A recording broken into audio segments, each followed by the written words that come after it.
There are so many lessons that we've learned over the past year and a half to 2 years that I think prepare us to be ready for the next future. I got a kick out of during the height of COVID, the number of pundits who said during these unpredictable times, I would smile and say, all times are unpredictable. There's never been a time that was predictable ever.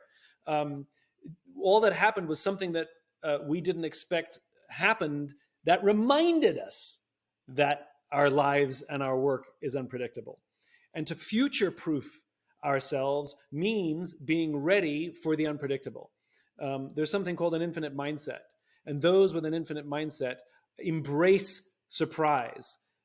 They find opportunity in the unexpected. That when something goes haywire, they go, ooh, what could we do with this?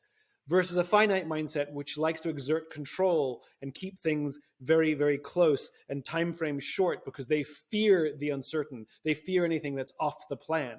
And one of the things that we have to do to future-proof ourselves is to embrace things that are surprises and embrace the opportunity in uncertainty. The other thing that I think we have to learn on how to future-proof ourselves is how to deal with stress and how to deal with trauma.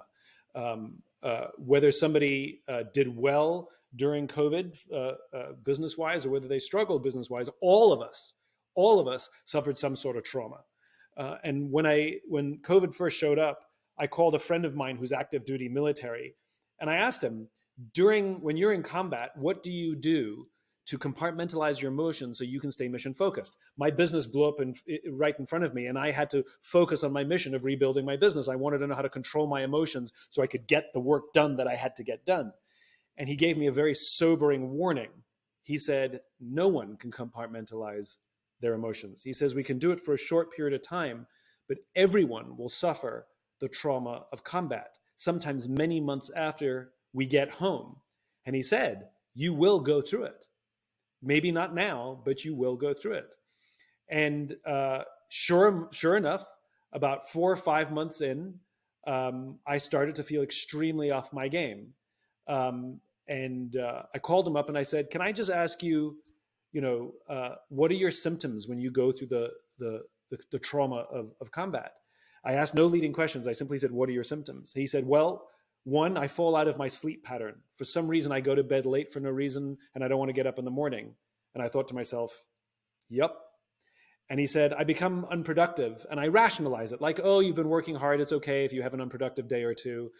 But then I have another and another and another. And I thought to myself, yep. And he said, I also become extremely antisocial. I don't want to talk to anyone. I definitely don't want to ask for help. And I thought to myself, yep. And I realized I was going through depression. I was afraid to use that word for fear that it sounded like a diagnosis, but it was little d depression. That's exactly what I was going through, which is why things weren't working. And so I asked my friend again, so how do you overcome it? He said, one, you have to force yourself to get back into your sleep pattern. And two, you have to force yourself to ask people for help. And that's exactly what I was doing. And I reached out to friends that I trusted, friends that I loved, people who I knew were dispensers of good advice. And I called them one by one and said, I'm going through this. What can I do? I also reached out to friends who I knew were going through similar things and offered my support for them, because that's one of the things I've learned in my career, which is the best way to solve your problems is to help people who are going through the same thing. And so to understand how to react under extreme stress, to understand and build the relationship so that when you do go through something, you know who to call.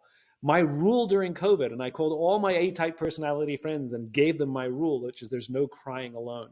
And the question I would ask every one of you is, if you start to cry, who are you going to call? Who will you pick up the phone and just say, I need to cry, and tell them what's going on?